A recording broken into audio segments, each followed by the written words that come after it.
What's up, guys? Welcome to the Steve Mazzagani Show. Today, we're going to be talking about a topic of regret, actually, and we're going to talk about the topic of fear as well, and then how it affects you. And first, I'm going to start off with my biggest fear, and then I'm going to talk about a couple of other things. So first, I want to start off with my biggest fear. So I would be like, look, I have a bunch of different dreams. I have all these material things I want to get, all these emotional things I want to get, spiritual things I want to get, personal relationship things I want to get.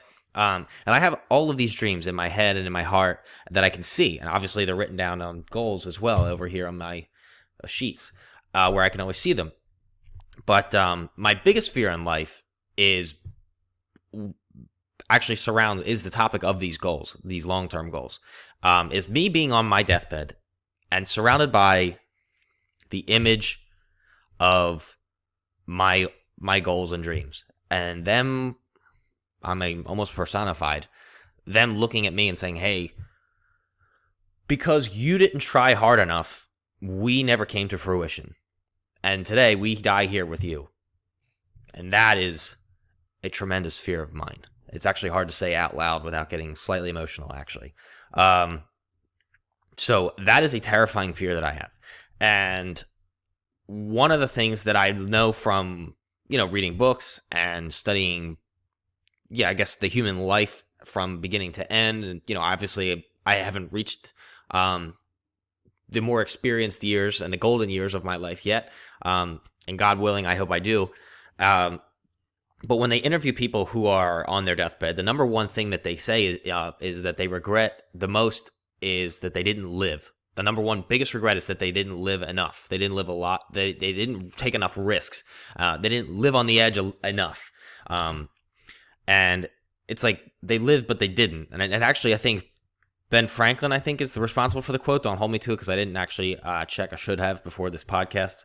But I believe it was something like people die at 25 and they aren't buried until they're 75 or something like that. And I think it's a brilliant quote because it just goes to show and reflect that that people's number one regret at death is that they didn't live enough, that they didn't live on the edge, that they didn't take enough risks. And I want to talk about the topic of taking risks because I don't believe that people I don't ever want to, I don't want to see more people go down that road. I think you really should take some risk, live on the edge. Actually, I'm a very conservative person. I don't really like to go out and be super adventurous sometimes. I like to be more reserved. I'm a pretty quiet person for the most part. People who know me very well will know that I'm a much bigger listener than I am a talker. I would, that's why me and my wife get along so well, because she's such a talker. She loves to talk and I love to listen. So perfect. I don't have to run my mouth and she can run her mouth all she wants. And there's never a conflict there, at least in that regard.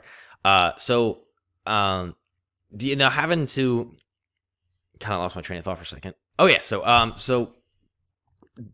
in the topic of regret and taking risks, look, you guys you got to live a little bit. Like, my wife actually pulls me to take some risks. Like, we just went on a trip to Norway that I would have never taken if it wasn't for her pushing me to be like, hey, look, dude, like, we want to start a family pretty soon. Like, we're not going to be able to just drop everything and go if we don't live a little bit now. I mean, we're going to be probably much more anchored down with, a family to take care of. And it was just like, okay, you know what I mean? And then she, after some conversation, she got me to go, and we're going, or we went, and it was awesome. And I don't regret it at all. And now what's cool about this is, looking back on it, I don't regret it at all. And a lot of the things that I know, trust me, I have made a slew of mistakes in my life. I'm just my past is riddled with mistakes. I'm, personal and business. So, I mean, we'll talk about one real quick. I actually spent $9,000 one time on a radio campaign, and I got a ton of leads from it, but none of them actually ever paid out. I mean, I literally pretty much just wasted $9,000 on a radio ad. Now, I could have been smarter about it and planned it out and made radio an efficient, use of my money. But I was young, experienced. It was my first year in real estate, and I was like, I had no idea what I was doing. So I was like, you know what? Let's throw ourselves on the radio and make this big mistake. Now, of course it was a risk. It was $3,000 a month. And I was like, crapping my pants a little bit at the cost of that, but I had never dealt with money before, and I've never actually had that much money in my bank account. So of course I spent it right away. So I was just like, okay, cool. The cool thing is despite it being an absolute failure, I look back on being on the radio and I was like, I don't regret that at all. Like, it was so cool to be able to look back and just be like, you know what? Despite the fact that it was a mistake, it was cool that I got to do it. And even same thing with this Norway trip. I got to look back on it and be like, you know what? That was cool. And it turns out that a lot of the times in my life, whenever I do in fact go through with something, I look back on it and I don't usually regret it. I don't have many regrets based on the things that I did do. Now, I'm not saying say yes to everything. This is not the movie Yes Man, where you're Jim Carrey and you say yes to everything. That's not what this is. I mean, you do have to be, you have to have calculated, you have to be a little bit measurable and, take some proper precautions. I mean, you don't just blindly just say yes to everything. Like, and, someone asks you to throw a rock through a bank window, like in the movie, and you just pick it up and say yes, and then you throw it through the bank window and then you run from the cops. Like, that's not what I'm talking about here. But I think you would understand what I'm saying here. Take a little bit of calculated risk, but like, ask yourself this question, because I've actually been asking myself this question a lot recently, and it's been actually helping me live a little bit. Because like I said, I'm a little bit more conservative, and I'm not quite as adventurous as most. Some adventurous would not be a word people use to describe me. Let's put it that way. So what I ask myself, the question is, like, when someone asks me to do something, and my initial gut reaction is, no, I don't want to do that. I stop myself and I say, would this be something I regret later on in life? Like, what would I regret more, not doing this or doing this? And a lot of the times, the answer is I would regret more not doing this.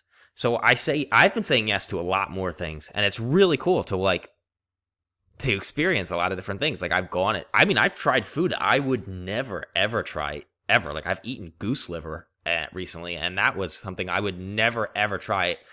It wasn't awful, wasn't my favorite, but it was cool because I got to do it. And it was something I can look back on and be like, you know what? I'm happy I did that. Even though it wasn't something I would ever write home about, but I still did it anyway. So I thought it was cool. So, don't be afraid to live a little bit. That's the overall message of today. Don't be afraid to live. Get out there. Say yes to things. If your initial gut reaction is no, just question it just once. I'm not saying go against your gut, but just question it and be like, hey, what's worse? Do I want to regret? Will I regret this more not doing it, or will I regret doing it?